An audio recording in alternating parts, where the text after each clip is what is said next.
mungkin dulu juga saya mengalami, teman-teman juga mengalami, awalnya saya itu menari. Sebagai orang yang menari sampai kemudian ketika penari yang sudah punya kualitas tertentu itu dibaca adalah kamu adalah tari itu sendiri. Itu proses yang panjang sekali. Dan bila itu bisa dihadirkan secara utuh dari tingkatan umur yang muda sampai yang generasi di atas, maka akan banyak hal yang bisa dilihat dari menari pada orang itu sendiri. Memang di sini saya mencoba menghidupkan kembali, bukan menghidupkan kembali, tapi memberi kesempatan, memberikan ruang ya? Memberikan ruang juga untuk penari-penari muda nih, gitu. Untuk ayo kita coba untuk kita diskusi bareng, duduk bareng di sini dengan karya seperti ini. Saya ingin mengenalkan nih tentang gagasan saya ingin mengenalkan tentang ide saya. Kalian punya masukan apa gitu? Gitu. Nah, tentang konteks regenerasi, bagi saya ketika penari ini hanya saya menjadikan posisi ini hanya menjadi robot atau saya hanya direct secara langsung saya ingin ini, sistem regenerasi akan hilang di sini. Semacam wayang gitu ya, cuman manut dalang istilahnya gitu ya. Makanya di sini saya banyak sekali tawar-menawar, bahkan even kerangka dari karya ini bongkar pasang hampir 3 kali dan lain-lain. Ada masukan dari penari, ada masukan ini. Mas, aku nggak bisa mengimajinasikan sosok ibu, aku tidak bisa mengimajinasikan sosok penjaga. Oke, kita ambil keywords ini. Nah, dengan sistem penciptaan karya seperti itu, bagi saya secara personal itu bisa mendidik bahwa karya anak muda tuh nggak harus kayak gini kok. Bahkan justru bisa tumbuh dari cara berpikir mereka masing-masing melalui prosesnya.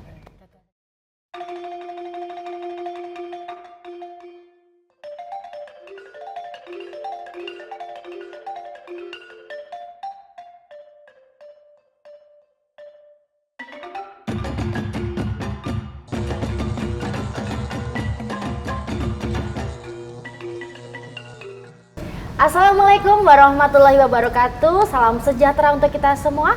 Halo sahabat budaya, tentu saja kita sapa dengan salam budaya. Lestari budayaku. Salam Taman Budaya Kreatif Inovatif. Ya, sobat budaya dimanapun Anda berada, ketemu lagi dengan saya tentunya Harin Sumonah dalam podcast Taman Budaya Yogyakarta. Dan kali ini kita masih dalam tema mengusung pentas yang kemarin. Taman Budaya Yogyakarta sudah mempersembahkan suatu pergelaran yang sangat spektakuler, ekspresi seni kontemporer lintas generasi Taman Budaya Yogyakarta yang kemarin sudah berlangsung tanggal 20 Mei 2026 tentunya di Konser Hall Taman Budaya Yogyakarta. Dan sobat budaya, kali ini momen yang sangat spesial ini karena saya ditemani oleh 3 narasumber di mana beliau-beliau ini adalah koreografer dari ekspresi seni kontemporer lintas generasi. Siapakah itu? Penasaran toh tentunya? Langsung saja kita sapa. Ya, ini yang pertama ini ada. Kalau ini sebenarnya sepantaran sama saya ya, sobat budaya. Sepantaran anak saya maksudnya. Satu angkatan. Satu angkatan. Ini ada Mas Eka Lutfi. Ini mewakili angkatan generasi 20-an ya Mas ya. Oke. Untuk yang kedua, ini ada Mbak Galih Puspita Karti. Halo, selamat datang Mbak cantik. Aduh ya, sopan seperti saya ya. Ini mewakili dari generasi 30-an. Dan ini yang satu lagi ini beliau ini. Waduh, ini saya sudah nggak berani berkata-kata ini. Ini Arjuno ini yang satu ini. Ini ada Mas Besar Widodo. Sugeng rawuh Mas. Terima kasih Mbak Harin. Aduh ya, soft spoken banget ya guys. Ini mewakili angkatan 40 ya Mas ya. Oh, nggak usah dibanterkan itu, nggak usah dijelaskan. Ini 20, 30 dan 40 dan 40 plus. 40 plus. Plusnya nggak usah dibanyakin ya Mas. Ya, kesempatan ini kita akan mengulik-ngulik ini bagaimana koreografer ini dalam menciptakan karya tari ini dari seni kontemporer ini. Seni kontemporer yang gimana itu batasannya seperti apa, ide kreatifnya seperti apa, gagasannya seperti apa. Mungkin ini bisa kita kulik-kulik ya guys ya. Penasaran tau yuk Jus. Ini mau siapa dulu ini? Mau dari yang muda apa yang senior dulu? Oke. Urut ganteng. Ada urut ganteng. Waduh, ada urut ganteng dewe berarti ya. Ya, ini yang pertama ini ada Mas Besar Widodo dengan karya kemarin Di Atas Irama 2. Wow. Ini Di Atas Irama 2. Ini dari untuk judulnya aja sudah membuat penasaran ya penontonnya. seperti apa ini? Ini sebenarnya awal mulanya tuh gimana sih Mas? Menceritakan tentang apa sih karya tari ini? Diawali oleh pilihan saya terlibat pada program ini karena saya merasa yang di atas dalam tingkatan usia, maka kata di atas itu yang menjadi penting untuk saya tekankan di sini. Kaitannya dengan pertama pilihan atas penarinya ya, usianya ya sama dengan saya dan di atas atau di angka yang mendekati sama gitu dan di atasnya.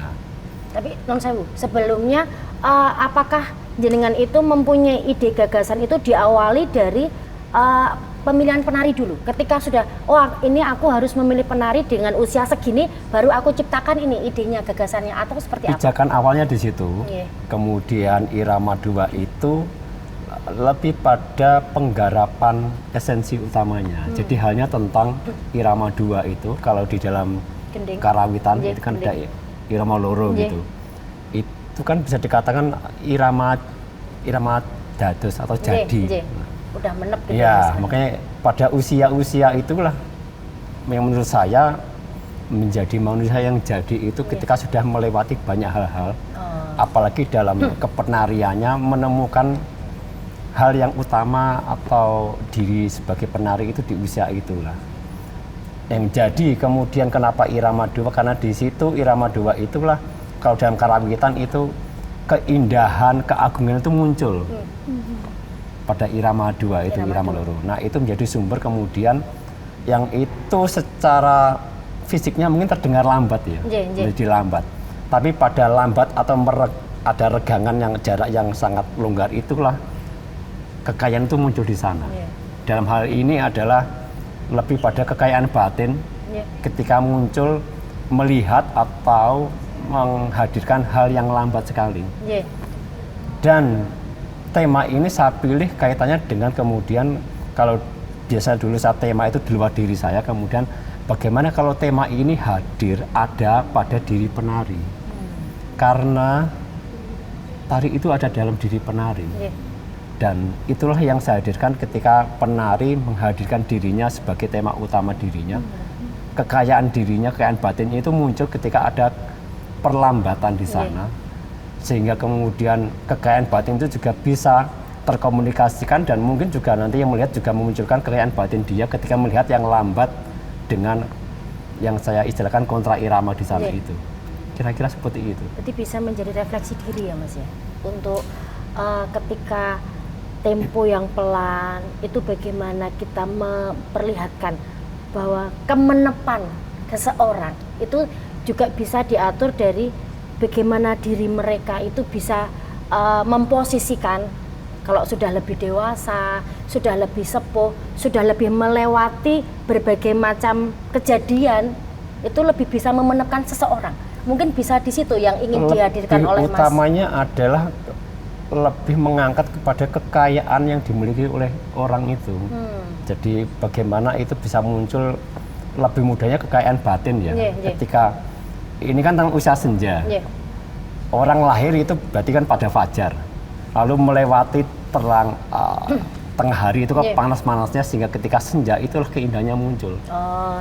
Sehingga lebih kepada merangsang kemunculan kekayaan batin orang yang di usia senja itu. Tentang menep dan sebagainya, ya bisa jadi ada yang menep, ada yang beda-beda belum. Ya. Tapi kekayaan batin itu pasti akan dimiliki oleh setiap orang ketika di usia semacam itu. Luar biasa sekali. Sebagaimana ketika karawitan itu, ketika irama 2 itu ada wiletan kan? Itulah keterampilan kekayaan dari karawitan itu akan muncul di sana. Karena dari bonang atau dari salon itu akan memperlihatkan keindahannya masing-masing ya Mas. Oke, berarti jangan khawatir ketika kita usia itu semakin senja, itu tidak semakin buruk tetapi semakin indah. Dan juga semakin itu tadi, kekayaan batinnya itu semakin banyak dan semakin kaya yang bisa kita keluarkan, yang bisa kita tampilkan, itu tidak terbatas pada usia ya Mas. Itulah masa puncak seorang itu menjadi atau dados itu kan kalau udah irama 2 itu. Luar biasa sekali, matur nuwun Mas Besar. Sami-sami. Dan itu yang kedua ini ada Mbak Galih Puspita. Waduh, ini mewakili generasi 30-an. Pengennya 20-an sebenarnya.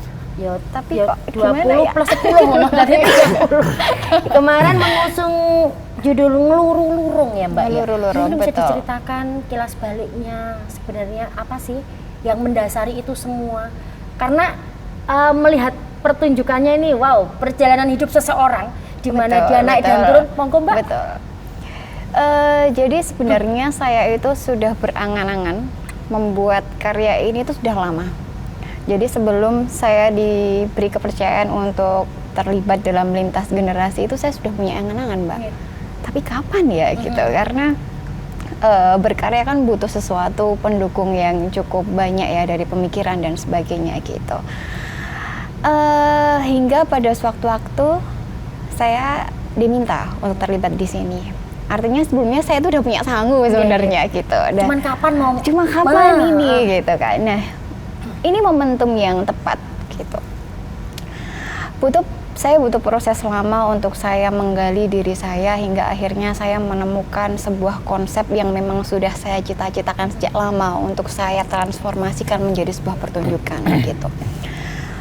Saya butuh kontemplasi yang dalam tentang diri saya, tentang perjalanan hidup, tentang leluhur saya, di mana leluhur itu adalah seseorang yang memang sangat dekat dengan saya, gitu. Dan dari karya ini tuh saya membuka semacam harta karun sebenarnya, Mbak Harin. Harta karun. Iya, harta karunnya itu video. Sebenarnya. Video. Betul, video. Karena ini berangkat dari leluhur saya, di mana ini sangat dekat dengan hidup saya. Saya mengangkat simbah saya. Oh, oke.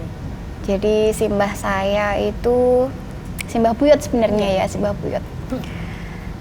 Simbah saya cukup memorable untuk saya, di mana saya yakin perjalanan hidup simbah saya itu membawa pengaruh dengan apa yang sudah saya capai hari ini.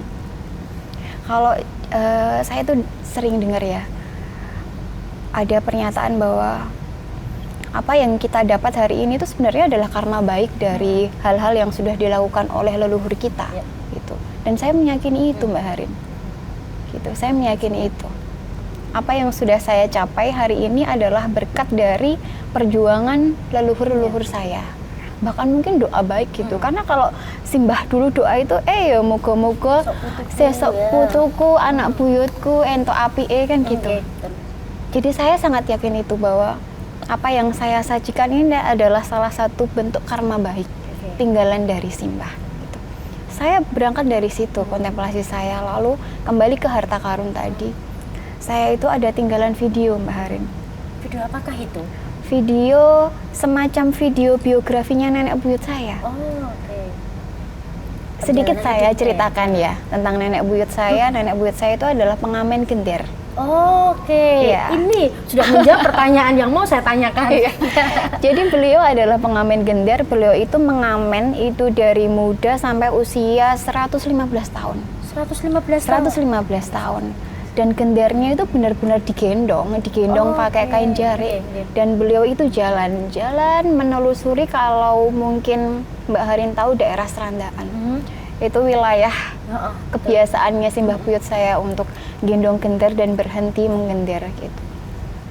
Beliau melakukan itu sampai usia 115-an tahun, itu sekitar saya duduk di bangku SMA. Oh, berarti masih kan ya, masih iya, bertemu dengan Mbak iya, Buyut. dan saya cukup dekat dengan simbah gitu. Bahkan hal-hal yang menurut saya sangat memorable itu ketika saya datang ke rumah simbah, lalu saya menunggu simbah datang dari ujung sana, itu simbah udah datang dengan bawa gendernya, terus teriak, karena simbah kan pendengarannya agak terganggu, teriak, "Toa, iki aku wis nggawa duit lho, Reni Melayu," gitu. Saya lari, Mbak, itu. Saya lari nyamperin simbah, saya minta recehan, "Endi Mbah, endi?" gitu. Dan itu tuh terulang momen itu, dan itu cukup membekas di diri saya. Itu berulang kali momen itu sampai saya SMA gitu, dan saya cukup dekat dengan simbah karena itu. Lalu dari situ saya menangkap bahwa perjuangan simbah itu memang sangat luar biasa kala itu, karena simbah itu tinggal di rumah sendiri sampai di usianya yang sangat renta kala itu. sebenarnya kita itu anak cucunya itu selalu meminta dia ikut bersama kami kan biasa gitu ya Mbak ya. Kita udah berkeluarga sendiri gitu, ayolah Simbah ikut dengan kami. Tapi Simbah itu nggak mau Mbak. Kerso ya? Nggak mau. Tetap Simbah mandiri nggak ya? kerso. Tetap Iya. mandiri ya? Tetap mandiri. Aku iso kok urip dhewe Iya. gitu. Aku megah, aku ngerepoti. Dan itu mungkin yang membekas dan itu membuat karya Tara ini memang bagaimana seorang Simbah, Iya. seorang perempuan itu Seorang bertahan perempuan. hidup, survive-nya tetap Betul. luar biasa. Iya. Bahkan saya itu kalau mengamati Simbah itu kok nggak pernah ya makan ayam tuh Mbak. Nggak pernah Mbak. Padahal bisa loh Mbak. Demi untuk anak cucunya. Iya, demi untuk anak Luar cucunya. biasa sekali. Bahkan anak cucunya itu sebenarnya juga mampu Iya. loh mereka untuk beli ayam sendiri, tapi Simbah bukan itu kayaknya yuk. Satu yang bisa dipetik Mbak, non sewu, pengorbanan Betul, dan kerelaan betul. orang tua demi anak cucunya. Wow, ini senana ini merinding saya dengerinnya. Saya menggaris bawahi karya saya ini semacam estafet kehidupan, Mbak. Jadi di sini giliran saya untuk melanjutkan perjuangan Simbah. Betul sekali. Gitu. Dan saya ingin menghadirkan itu memang secara katakanlah secara wantah memang kalau dipertunjukkan gitu, tapi itu sengaja saya lakukan. Kalau bicara kontemporer itu sebuah kebebasan sebenarnya, dan itu sengaja saya lakukan gitu karena saya ingin rasa yang saya rasakan itu tersampaikan dengan mudah ke audiens gitu. Ya kurang lebih begitu sih Mbak. Ini terima kasih, nanti dilanjut lagi ya. Oke, Oke. siap. Ini sekarang kita sapa ini yang satu koreografer paling muda ini angkatan anak saya ya. Ini ada Mas Eka Lutfi. Ini saya ngempet memanggilmu Aceng ini. Soalnya saya manggil kan Aceng gitu ya. Ini Nama panggung, nama panggungnya Aceng. Oke, Mas Eka Lutfi ini dengan karya Sangkar Sunyi yang Bernyawa. Mungkin bisa sedikit diceritakan kilas balik ide gagasannya Mas, kenapa memilih tema dan konsep yang seperti ini? Sangkar Sunyi yang Bernyawa ini saya mengambil judul ini sebetulnya ini ada dua kata kunci sebetulnya di Sangkar Sunyi yang Bernyawa ini. Tapi sebelum jauh ke situ mungkin saya akan cerita sedikit biografi tentang perjalanan berkesenian saya. Karena pasti akan banyak sekali orang menangkap bahwa pertunjukannya seperti itu, berangkat dari ide seperti itu kok pertunjukannya wujudnya seperti itu kayak gitu. Jadi memang latar belakang berkesenian saya memang kebetulan saya juga belajar juga atau saya juga di lintas disiplin berbenturan dengan beberapa seni visual. Saya juga berangkat dari seni film, baik itu dokumenter atau fiksi. Begitu juga saya juga kurang lebih saya memahami tentang fotografi, makanya banyak sekali simbol-simbol yang saya hadirkan di karya Sangkar Sunyi yang Bernyawa. Nah, kalau terkait dengan keberangkatan ide atau gagasan, sebetulnya kalau ditarik mundur dari benang merah saya berkesenian, memang Sangkar Sunyi yang Bernyawa ini saya bungkus dengan ide mitoni sebetulnya. Saya bungkus dengan ide mitoni, di mana mitoni ini, konsep mitoni ini pernah saya lakukan dulu. Konsep mitoni ini pernah saya lakukan dulu waktu saya menduduki bangku SMK waktu itu. SMK. Waktu saya, itu jadi Tugas akhir karya, juga? tugas akhir di SMKI dulu. Nah, namun konsep mitoni yang dulu dengan saat ini, yang saya angkat saat ini, transformasinya cukup berbeda ya, karena banyak sekali departemen-departemen yang masuk. Iya, karena sudah pengalaman ya di bidang-bidang seni yang lain tentunya ya. Kayak gitu. Nah, dari mitoni dulu waktu saya pakai untuk ide tugas akhir SMKI, sekarang akhirnya saya kembangkan dan saya dekatkan dengan proses kreatif yang sudah saya jalani sampai saat ini kayak gitu. Nah, di dalam karya sebetulnya ada dua kata kunci, di mana sangkar dan mitoni. Mitoni ini menjadi bungkus sebetulnya, menjadi bungkus di mana ide keberangkatan itu berangkat dari narasi-narasi praktek mitoni yang terjadi di beberapa wilayah atau di beberapa tradisi kebudayaan. Nah, lalu keyword yang kedua itu adalah sangkar. Mitoni ini menjadi tradisi, mitoni ini menjadi budaya praktek yang sampai saat ini terus dilakukan dan juga sebetulnya nenek saya salah satu dukun mitoni ya, dukun, dukun mitoni mungkin gitu bisa ya. disebut dukun mitoni yang sampai saat ini juga masih melakukan tradisi itu, upacara itu. Nah, lalu di keyword yang kedua yaitu adalah sangkar. Bagi saya, sangkar ini bukan hanya menjadi tempat, tapi ini bisa menjadi metafor. Mungkin ini bisa menjadi metafor di mana sangkar ini saya maknai menjadi tempat, ruang yang mengurung, atau menjadi sesuatu yang ini sifatnya tempat Batasan untuk ya? bertumbuh, batasan dan lain-lain kayak gitu. Jadi ada dua keywords yang mungkin nanti akan saya jelaskan lebih jauh kenapa ada dua keywords ini muncul, karena bagi saya seni kontemporer adalah pandangan yang cukup bebas menurut saya. Makanya ketika ini berangkat dari ide mitoni lalu bertransformasi menjadi wujud yang saya sajikan, kebetulan juga saya juga menggunakan beberapa elemen pembantu sebetulnya. Kayak semisal di dalam kostum saya juga menggunakan meminjam istilah-istilah fan art, lalu di musik saya menggunakan musik video, lalu secara skema panggung saya menggunakan beberapa komposisi-komposisi yang ada di dalam fotografi, di mana di mana pola lantai yang di dalam seni pertunjukan ada pembagian 9 titik pola lantai. Nah, sekarang pola lantai ini saya lihat dari perspektif frame atau gambar. Nah, kayak gitu. Dan tentunya yang membuat penasaran bahwa Mas Eka Lutfi ini adalah seorang laki-laki nih. Seorang laki-laki. Kenapa kok yang diambil konsepnya itu tema yang benar-benar membuat itu mitoni. Kenapa? Mungkin kan ini para sobat budaya dimanapun Anda berada ini juga penasaran. Nah, tapi Mas, sebentar. Ini ada yang mau lewat dulu ini. Yuk, cus!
Tentunya masih di podcast Taman Budaya Yogyakarta dan masih bersama saya Herin Sumona dan ketiga narasumber kita yang wow luar biasa.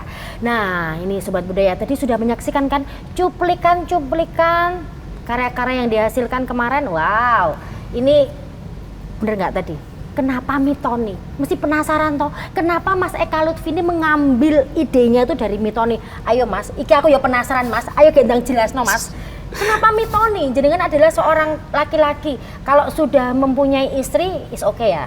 Sudah tahu melewati ini, belum, masih perjaka. Kenapa Mitoni? Yo Mas. Pertama memang kenapa saya tertarik mengangkat Mitoni ini, bagi saya ini adalah terlepas ini menjadi ritual pertama kali datangnya kehidupan, terlepas dari hal itu juga, tadi sempat saya bahas juga bahwa eyang saya memang juga salah satu dukun Mitoni itu juga, dan sebetulnya saya juga menitipkan satu pesan sebetulnya, dimana kenapa banyak sih sebetulnya juga yang menanyakan kenapa kok Mitoni, kenapa kok Mitoni, kan gue padahal lanang iya gitu. betul. Nampo. Kalau siang Eka, kalau malam Eki. Nggak jadi Uki ya? Gitu. Nah, ada satu narasi atau satu pesan yang sebetulnya ingin saya titipkan secara personal sebetulnya, secara subjektif. Mungkin dengan upaya-upaya penciptaan yang saya lakukan di acara lintas generasi ini, di dalam karya Sangkar Sunyi yang Bernyawa ini, saya sempat menitipkan satu pesan juga sebelum ke penonton.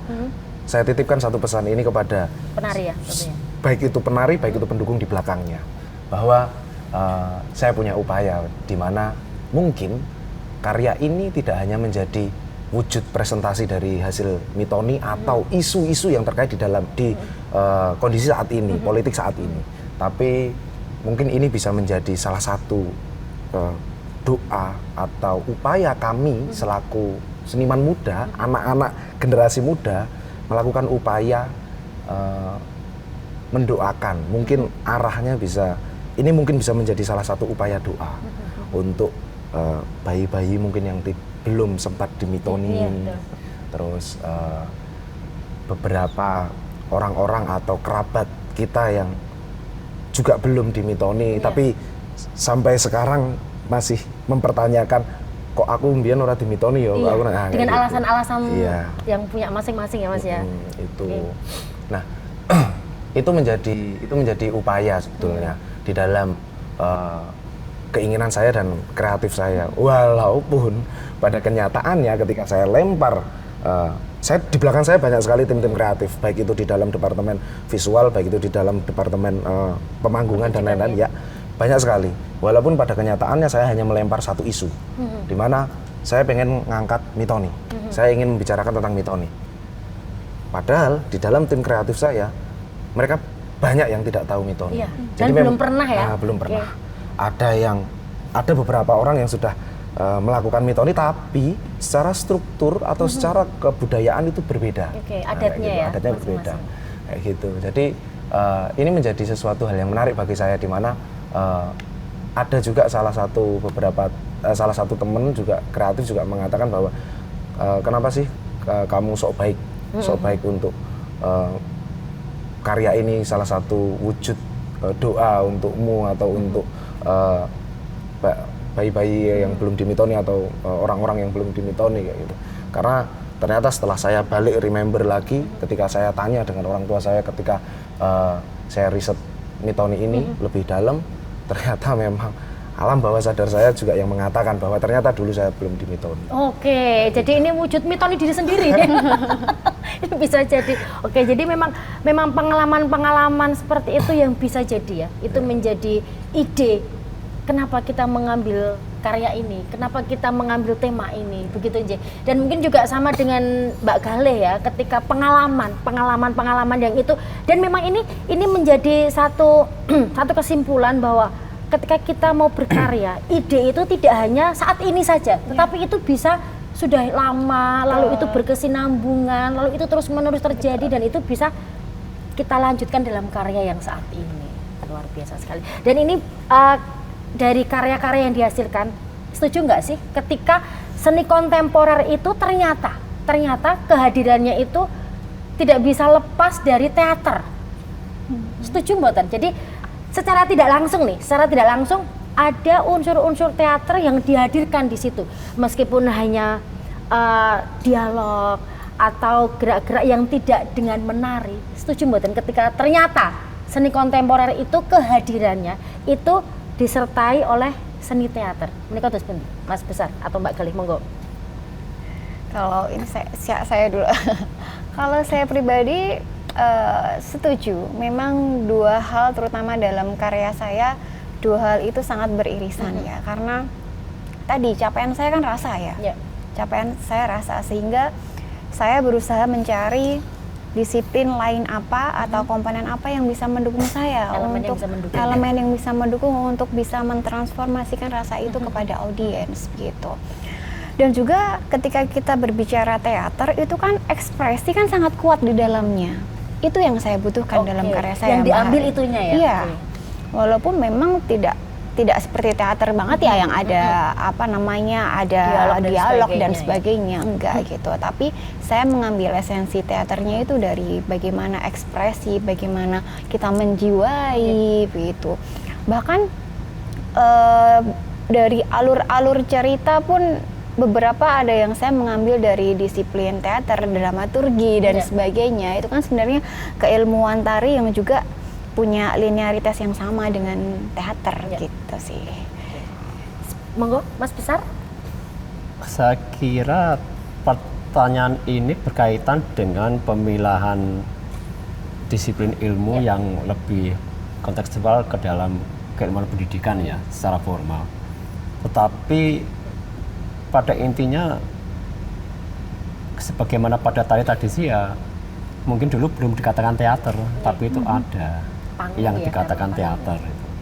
Jadi ketika apakah setuju atau enggak setujunya ya mungkin lebih kepada melihat saat ininya ketika sudah ada pemilahan yang lebih detail bahwa ini seni teater, ini seni tari, ini seni karawitan dan sebagainya. Tapi halnya adalah tentang sebuah pertunjukan yang utuh itu sudah dari dulu. Satu kesatuan yang kemudian ketika dijadikan sebuah pendidikan formal ada pemilihan-pemilihan tertentu untuk lebih memudahkan kepada minat utamanya mungkin apa semacam itu. Itu memang otomatis ya. Sebuah pertunjukan itu tidak bisa dipungkiri bahwa elemen-elemen ada teater, ada seni tari, musik pun itu menjadi satu kesatuan, ya. Begini, ketiga koreografer ini, beliau-beliau ini adalah basicnya itu adalah tradisi. Dan sekarang menghadirkan seni kontemporer. Sekuat apa itu? Lalu selepas apa ketika masuk ke seni kontemporer dari tradisi, dari basic tradisi yang itu selalu melekat dalam diri? Apakah ada batasan? Apakah ada, aku kalau seperti ini kegalauan, ini lepas nggak dari tradisiku?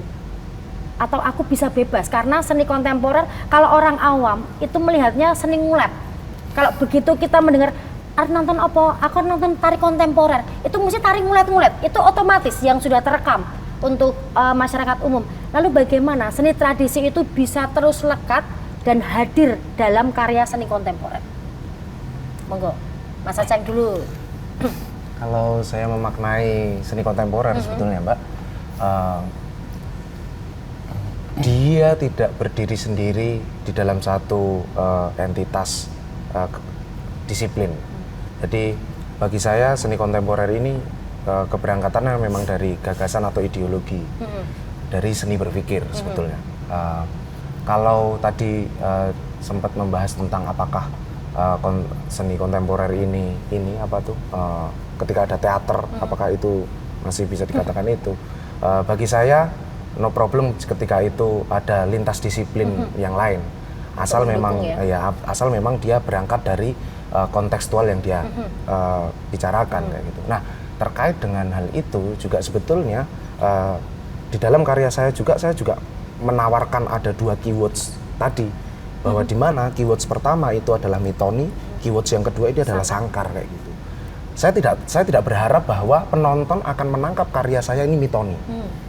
Makanya ketika dilihat kenapa ada balon, kenapa ada muncul ayam, ada wanita yang didandani pakai topi topi mandor, terus dia pegang senjata dan lain-lain. Saya berusaha menawarkan bahwa coba kita hilangkan mitoni dan coba kita dekatkan dengan peristiwa-peristiwa saat ini. Di mana Asia Tenggara sekarang baru Asia Tenggara khususnya Indonesia bagian timur ini baru banyak sekali peristiwa-peristiwa politik, peristiwa-peristiwa sifatnya yang baru hype sekarang.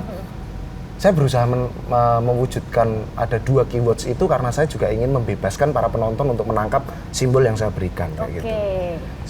Contoh hal yang paling kecil adalah mungkin ketika ada satu framis atau ada satu tablo bentuk, ketika dia difoto cekrek kayak gitu, terus dia ditayangkan di sosial media dan dia diberi narasi yang berbeda, pasti ini wujudnya akan berbeda dari konteks mitoni. Betul.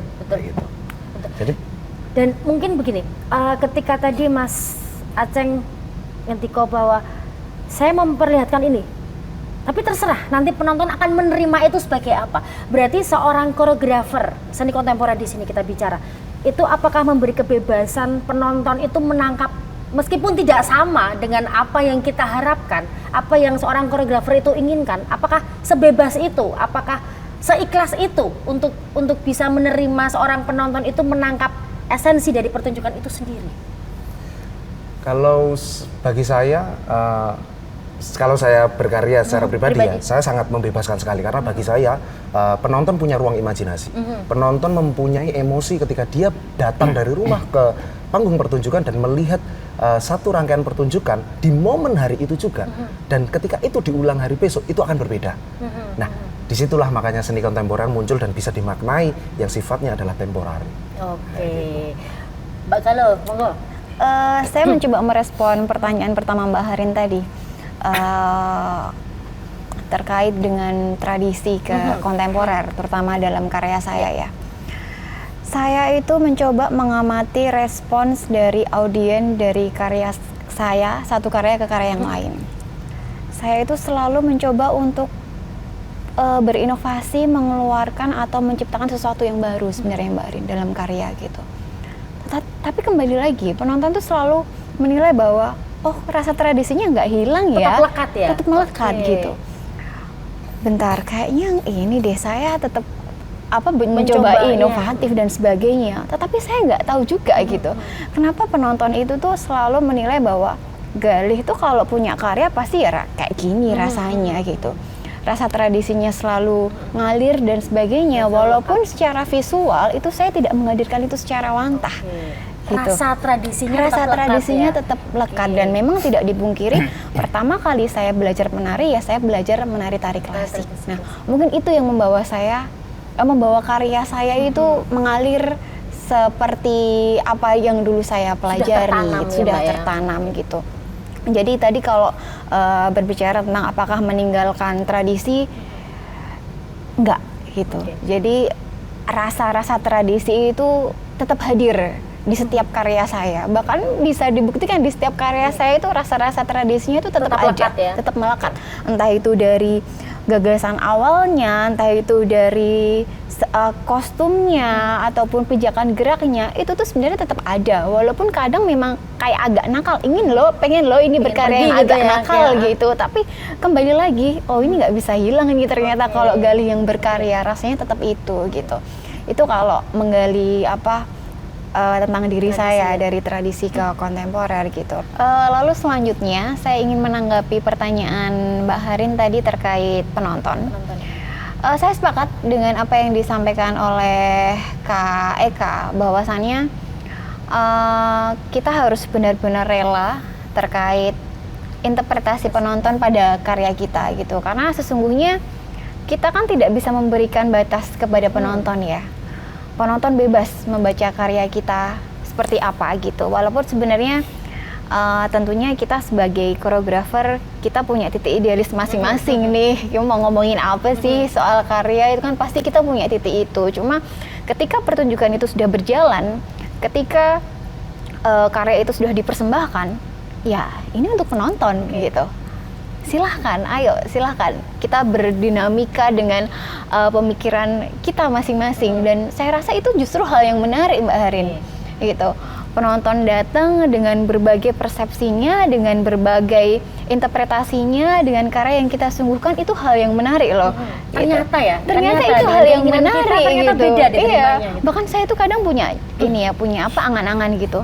Bisa nggak ya gitu saya bikin karya lalu kita tampung nih apa namanya interpretasi penonton gitu. Kayaknya karya ini akan semakin indah gitu gitu. Jadi menurut saya sah-sah aja kok ketika Ikhlas ya Mbak ya? ikhlas gitu.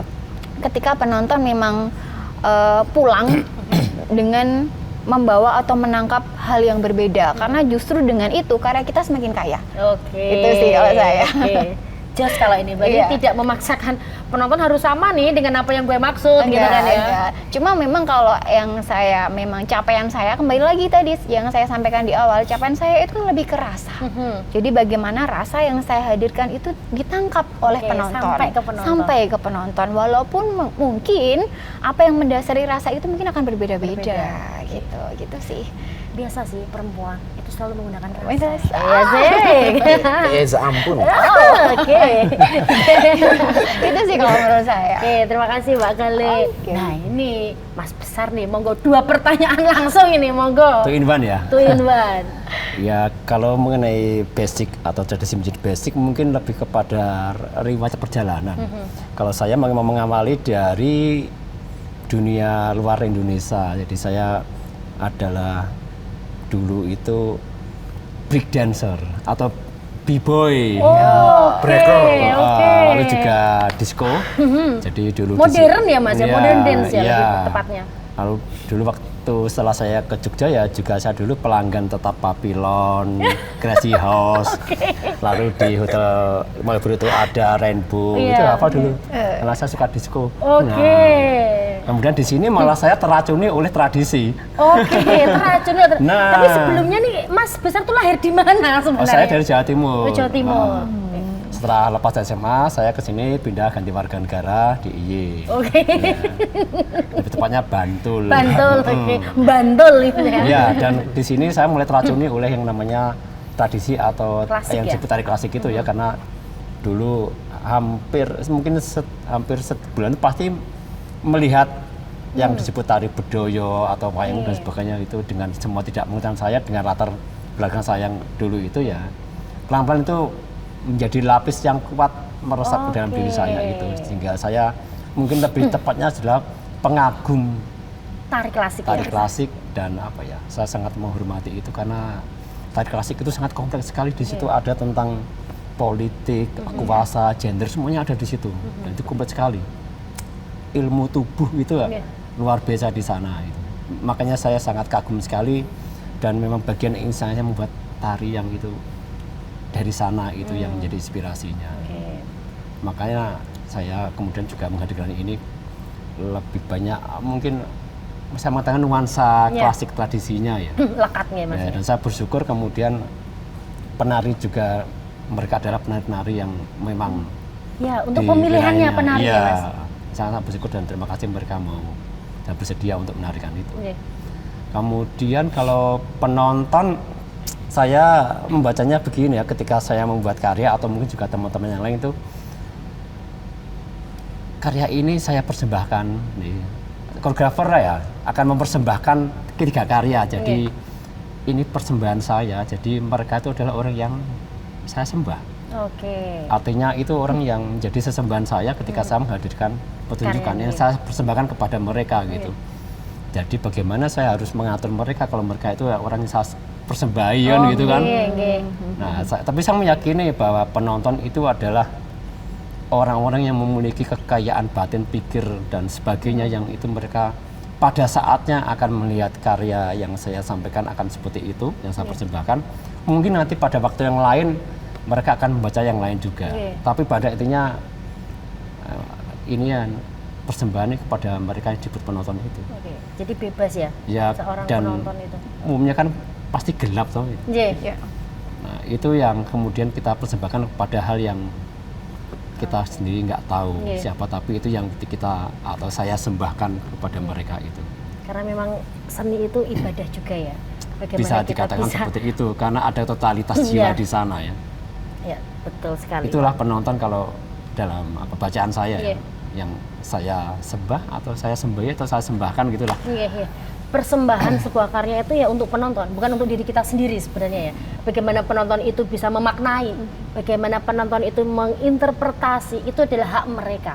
Tetapi kita berusaha untuk menyampaikan ide gagasan kita supaya itu sampai ke penonton. Begitu Nj.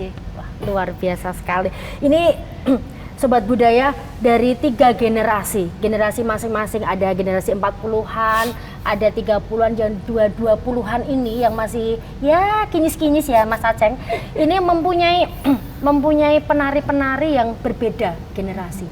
Nah, bagaimana penjaringan-penjaringan itu bisa menyikapi tentang regenerasi kepenarian khususnya untuk seni kontemporer. Akan tetapi sebelum dijawab, ini ada yang mau lewat dulu. Kita saksikan yang satu ini.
Sobat Budaya dimanapun Anda berada, tentunya kita masih di podcast Taman Budaya Yogyakarta bersama saya Harin Sumonah dan juga ketiga narasumber kita ada Mas Eka Lutfi, ada Mbak Galih Puspita dan juga Mas Besar Widodo yang tentunya kemarin menjadi 3 koreografer dalam acara ekspresi seni kontemporer lintas generasi Taman Budaya Yogyakarta. Nah, ini menyambung pertanyaan saya yang tadi, gimana sih proses regenerasi penari khususnya untuk seni kontemporer saat ini? Monggo, mau siapa dulu? Urut dari sana dulu. Oke, monggo Mas Besar lagi. Ya, sebagaimana yang menjadi tajuk dari program acara ini ya ada kata lintas generasi itu sendiri, mungkin itu bagian hal utama yang mesti menjadi pokok bahasanya. Kenapa ada itu di sana dan untuk apa gitu. Dan makanya kemudian saya menghadirkan penari yang seusia angka saya ke atas gitu. Juga kemudian kalau melalui karya saya juga dikatakan mungkin dulu juga saya mengalami, teman-teman juga mengalami, awalnya saya itu menari sebagai orang yang menari sampai kemudian ketika penari yang sudah punya kualitas tertentu itu dibaca adalah kamu adalah tari itu sendiri. Itu proses yang panjang sekali. Dan bila itu bisa dihadirkan secara utuh dari tingkatan umur yang muda sampai yang generasi di atas, maka akan banyak hal yang bisa dilihat dari menari pada orang itu sendiri. Kemudian di mana tari itu berada sampai kemudian aku melihat tari pada dirimu walaupun kamu tidak menari. Mungkin seperti itulah kata-katanya ya.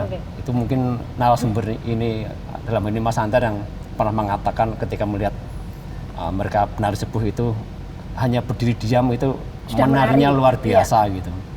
Karena entah dia kerasukan apa itu Antar waktu ngomong itu ya. Kira-kira seperti itu ada tahapan sampai kemudian menari yang itu menjadi sudah sublim dengan dirinya sebagai tari itu adalah kamu itu sendiri. Dan mungkin tari itu adalah sebuah isi di dalam tubuh di mana kita diam pun itu wes joget. Karena rasa yang dimiliki ya Mas ya, lebih ke itu. Jadi pribadinya wes menyatu dengan tari. Jadi kalau misalnya gitu, kalau lihat penari-penari senior, metu ki mek mlaku, po metu mek meneng wae ngono ki wis joget. Padahal kalah karo sing cah nom-nom sing nganti ngulat-ngulat kaya ngono kae iki kalah karo sing meneng wae ngene iki wis joget.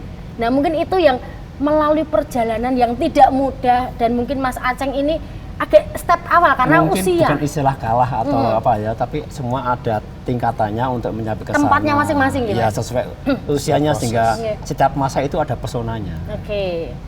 Dan itu nggak bisa diperbandingkan di bawah atasnya, tapi itu ada masa-masa untuk pesona itu bisa keluar semuanya. Ada ruangnya masing-masing ya Mas, ada tempatnya sendiri-sendiri. Ya, monggo Mbak Galih.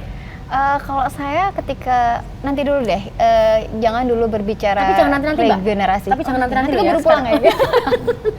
Enggak, sebelum membahas tentang regenerasi itu sendiri, kalau saya mikir gini, dalam sebuah karya itu kan ada semacam karakter yang memang harus dibawakan dan itu hanya bisa dibawakan oleh seseorang yang mungkin sesuai dengan konsep kita. Gitu. Itu yang menurut saya harus sesuai, kita harus cari penari yang sesuai gitu. Dan mungkin itu yang katakanlah ini mau diganti kayak apapun nggak akan bisa. Karena saya harus mencari karakter kepenarian yang sesuai dengan yang saya mau sebagai koreografer gitu. Namun di sisi lain ketika kita berbicara tentang regenerasi, maka perubahan lalu kelahiran penari-penari baru itu juga harus saya pikirkan. Gitu. Itu kan dampak positif yang harusnya tetap kita pertahankan dari hadirnya karya ya gitu. Maka dalam karya saya ketika saya flashback karya saya, oh ternyata selain saya mempertahankan penari yang dia memang punya karakter yang kuat, kayak yang tadi Mbak Harin bilang, dia jalan aja udah kuat banget gitu. Udah kuat banget gitu. Selain saya mempertahankan itu, saya juga mencoba untuk menggali, meregenerasi penari-penari baru Mbak Harin. Gitu. Jadi memang di sini saya mencoba menghidupkan kembali, bukan menghidupkan kembali, tapi memberi kesempatan, memberikan ruang juga untuk penari-penari muda nih, gitu. Untuk ayo kita coba untuk kita diskusi bareng, duduk bareng di sini dengan karya seperti ini. Saya ingin mengenalkan nih tentang gagasan saya ingin mengenalkan tentang ide saya, kalian punya masukan apa gitu. Jadi di dalam karya itu juga ada diskusi loh, ada diskusi. Jadi secara nggak langsung itu akan menghadirkan pemikiran-pemikiran baru juga ke mereka, mungkin sampai ke ketertarikan mereka pada akhirnya di dunia kontemporer gitu, dengan mereka masuk dalam karya, akhirnya mereka ketertarikan di situ, kita nggak pernah tahu gitu. Nah, kalau saya mencoba untuk terus melibatkan generasi yang baru, yang mungkin ya dulu tuh saya nggak pernah kok melibatkan penari, misalnya katakanlah penari A gitu, tapi di sini saya coba Mbak, justru saya coba. Saya coba melibatkan penari-penari yang mungkin saya belum pernah berproses dengan dia, tapi saya libatkan dia gitu. Tapi ya itu tadi, saya juga mempertahankan hal yang memang harus ada nih Karakter di yang iya, diinginkan karakter yang saya inginkan ini harus ada, ini nggak bisa kalau diganti gitu. Jadi ada dua hal yang saya tawarkan kalau berbicara penari generasi. Oke. Jadi tetap ya, seorang koreografer itu meskipun idealismenya untuk tuntutan karakter, tetapi memberikan ruang anak-anak muda dan juga terbuka. Ketika ini seperti ini gimana, aduh Mbak itu nggak enak, gimana kalau begini. Seorang penari juga punya hak ya untuk itu semua. Dan itu harus dilakukan karena setiap karya selesai itu kita pasti evaluasi. Karena kalau kita berbicara kontemporer itu kan sebenarnya sesuatunya nggak saklek ya Mbak ya, nggak yang koreografer maunya kayak gini, penari harusnya gerak kayak gini 1/8 persis kan, nggak semuanya kita wantahkan seperti itu ya. Kita terbuka, diskusi selalu ada, diskusi terbuka, selalu ada gagasan-gagasan, bahkan mungkin dalam karya yang saya suguhkan itu terselip memori mereka, gitu, dan itu saya terbuka juga untuk penari-penari saya, gitu sih. Terima kasih. Rasa perempuan itu memang tidak bisa dipungkiri. Beda gitu loh. Iya kan? Coba Mas Aceh. Kalau dari saya secara pribadi membicarakan tentang ruang regenerasi, Mbak. Punya saya memang cukup berbeda, terbalik secara drastis sekali dengan punyanya Mas Besar. Iya. Oh, punyanya Mas Besar sangat mempertahankan penari dengan usia 50 up, sedangkan punya saya bahkan justru ada yang usianya baru 12 tahun gitu. Ada usianya yang baru 12 tahun, terus ada juga yang sepertinya hampir 95% memang mereka anak masih di anak-anak muda kayak gitu. Ada beberapa narasi atau ada beberapa keinginan sebetulnya yang ada di dalam diri saya terkait dengan pemeranan sebelum kita membicarakan tentang regenerasi ya. Pemeranan, karena setiap kreator pasti dia punya keinginan dan dia punya capaian gitu. Cuman memang bagaimana cara kita berdialektika dengan diri kita ketika benturannya memang sekarang adalah proses. Seperti tadi yang dikatakan oleh Mas Besar bahwa di setiap proses kelahiran setiap penari itu di frase-frasenya masing-masing mereka mekar sendiri-sendiri gitu. Ada frasenya sendiri-sendiri. Nah, hal yang saya ambil di dalam satu peristiwa atau satu adegan atau satu penokohan yang ada di dalam karya saya ini, saya menghadirkan sebetulnya sosok. Saya menghadirkan satu sosok, yaitu adalah di dalam konteks mitoni ini menjadi sosok seorang ibu. Kayak gitu. Tapi kembali lagi saya lempar kepada penonton bahwa ibu ini juga bisa dimaknai menjadi ibu pertiwi, menjadi ibu bumi dan lain-lain kayak gitu. Nah, disinilah ada satu konteks yang sebetulnya saya berperang dengan keinginan saya sendiri bahwa bahwa persoalan talent saya ini tidak pernah melakukan frase atau belum pernah mengalami frase kejadian itu ya, menjadi seorang ibu, bahkan melahirkan. Dia masih usia 23 tahun, dia belum ini. Nah, disinilah akhirnya saya berdebat dengan pemikiran saya bahwa imaji seorang ibu tidak harus diambil secara gestur ketika dia mungkin ketika saya mengambil gestur-gestur atau saya mengambil karakteristik ibu secara direct langsung, ketika saya mengatakan bahwa tolong ini menjadi ibu yang membawa bayi, membawa kehidupan, membawa menaungi bumi, kehidupan, kesuburan dan lain-lain, mungkin dia tidak akan sampai dalam imajinasi itu. Nah, dialektika obrolan ini bahwa ketika ini menjadi metafor kayak gitu. Ibu ini akan menjadi metafor. Ibu ini bisa menjadi ibu bumi, ibu penjaga, ibu apapun. Nah, itu yang monggo itu untuk dimaknai secara personal. Tapi saya menggunakan satu keywords di mana ketika ibu itu hamil, dia pasti ada konteks untuk menjaga. Iya. Nah, keywords itu yang saya gunakan Oke. di setiap adegan-adegan. Akhirnya muncul secara personal. Nah, bagi saya itu juga sangat terkait dengan proses regenerasi, di mana bagi saya ruang ekspresi kontemporer atau ruang kontemporer ini bukan hanya berhenti di dalam bentuk, tapi bagi saya ini juga sangat berkembang melalui kontekstual, teks dan konteksnya. Nah, di proses inkubasi penciptaan karya saya, ini memang saya banyak sekali dialektika yang dimana saya sampai menanyakan, apa sih sebetulnya favorit kamu? Apa sih sebetulnya yang kamu sukai ketika kamu melihat sosok lelaki? Ada kayak gitu, ada pancingan-pancingan kayak gitu, baik secara keyword, baik secara imajinasi. Nah, lalu akhirnya muncullah wujud seperti itu. Nah, bagi saya itu yang menjadi karakteristik anak muda saat ini di karya itu kayak gitu. Nah, tentang konteks regenerasi, bagi saya ketika penari ini hanya saya menjadikan posisi ini hanya menjadi robot atau saya hanya direct secara langsung saya ingin ini, sistem regenerasi akan hilang di sini. Semacam wayang gitu ya, cuman manut dalang istilahnya gitu ya. Makanya di sini saya banyak sekali tawar-menawar, bahkan even kerangka dari karya ini bongkar pasang hampir 3 kali dan lain-lain. Ada masukan dari penari, ada masukan ini. Mas, aku nggak bisa mengimajinasikan sosok ibu, aku tidak bisa mengimajinasikan sosok penjaga. Oke, kita ambil keyword ini. Nah, dengan sistem penciptaan karya seperti itu, bagi saya secara personal itu bisa mendidik bahwa apa? Bahwa oh, karya anak muda tuh nggak harus kayak gini kok. Bahkan justru bisa tumbuh dari cara berpikir mereka masing-masing melalui prosesnya. Gagasannya bisa berkembang. Iya, karena ketika ngomongin itu tadi kontemporer, ini tidak berhenti aja di bentuk, tapi ini juga melalui frase pemikiran, pengendapan, dan pasti tentunya proses biografi ketika dia ketika dia berproses penciptaan karya. Oke, dan ini tujuan utama dari Taman Budaya Yogyakarta. Seni kontemporer lintas generasi. Jadi memang terjadi perbedaan generasi yang 40-an akan hadir seperti apa, 30-an hadirnya seperti apa, maupun yang 20-an itu hadirnya seperti apa. Dan masing-masing itu mempunyai pandemen sendiri-sendiri, mempunyai penonton sendiri-sendiri, dan tinggal memilih saja, oh aku usiaku 50-an ini, berarti aku menyaksikan yang 50-an. Tetapi tidak menutup kemungkinan, oh ternyata untuk yang 20 tahunan aku jadi masih nyangkut ini, aku masih bisa ini untuk menikmati dan sebagainya. Luar biasa sekali.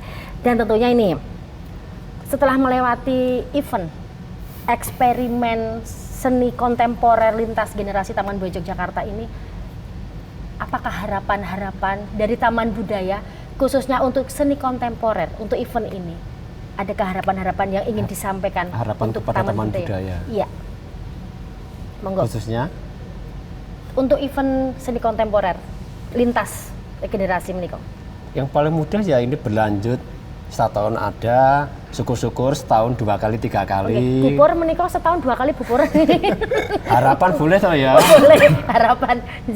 Dengan semua proses administrasi, birokrasi dan sebagainya yang mungkin lebih bisa meningkat lagi sepanjang tahun, sehingga nanti yang terlibat dan generasi berikutnya akan semakin mudah dan akan memunculkan kekuatan tari kontemporer yang itu utuh dari tematik maupun estetiknya itu akan menjadi luar biasa, dan Jogja tetap menjadi barometer tari kontemporer di Indonesia, dan syukur nanti bisa ke tingkat yang lebih luas lagi. Anjir, matur nuwun. Mbak Kale.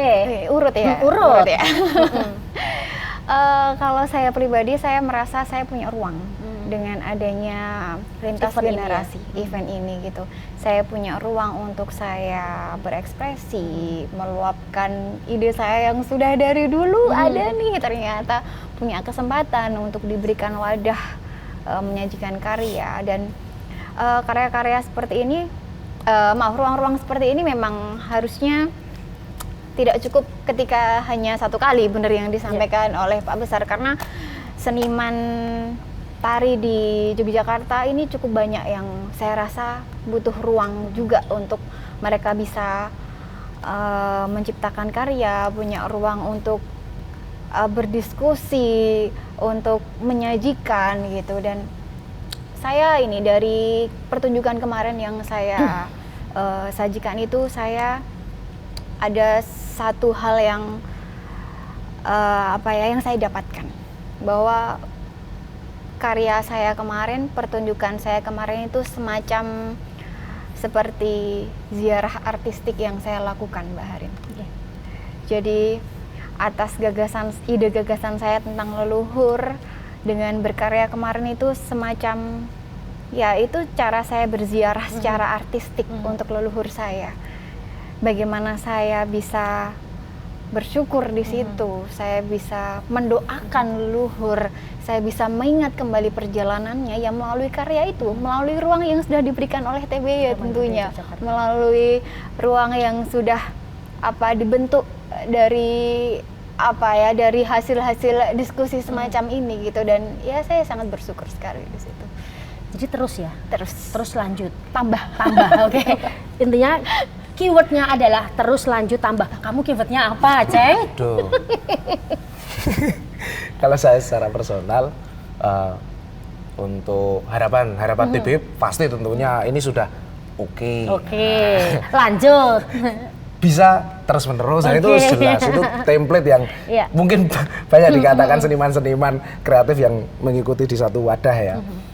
Tapi kalau diizinkan harapan secara personal untuk generasi-generasi ini kan event ini akan berjalan, event ini akan berjalan dan event ini akan terus bergulir terus di setiap koreografernya akan berbeda kayak gitu. Nah, harapan saya malah justru kalau di Taman Budaya, terima kasih, bagus, ini sudah oke, pun ACC ya. Cuman harapan untuk koreografer yang nantinya akan masuk di ruang inkubasi ini, saya punya harapan bahwa semoga ini bukan menjadi patokan, di mana anak muda harus berkarya sing ngenomi gitu istilahnya. Nggak harus kayak gitu. Tapi mungkin juga bisa menjadi warna baru atau bahkan justru saya membayangkan ketika wah ini nek anak muda berkarya sing sifatnya nggak terlalu banyak cerewet dan lalu menjadi warna yang baru kayak gitu. Nah, harapan saya semoga ini bukan menjadi dari 3 karya dari karya saya, Mas Besar dan Mbak Galih ini bukan menjadi pattern atau bukan menjadi dasar bahwa barometer ketika umur 20 karyanya harus seperti ini, umur 30 harus kayak gini, 40 harus kayak gini, up dan lain-lain. Tidak, tapi saya cuma berpesan kedepannya mungkin bisa berjalan dari ide dan gagasan kontekstual, walaupun monggo terserah penonton akan membaca seperti apa. Setidaknya ada narasi yang dibawa dan ada konteks dan teks yang diusung. Oke, terima kasih Mas Aceh, Sami-sami. Mbak Galih dan juga Mas Besar, sangat luar biasa sekali menginspirasi bahwasannya cah nom ku ya ora kudu kaya cah nom. Nah, ora kudu tunjuk sing dombreng-dombreng, tapi bagaimana kita mengemas itu orang njuk wah kolot iki tua banget, tidak, tetapi bagaimana perkembangan itu bisa kita atur sedemikian rupa indahnya. Dan yang senior Cah tuwek wo ora kalah, mendak nambah hitungan iso. Nah, itu rasa-rasa seperti itu, keindahan dan kekayaan, Mas. Kekayaan dalam tubuh seseorang itu tidak akan pernah berhenti meskipun itu terbatas dengan usia. Betul tidak?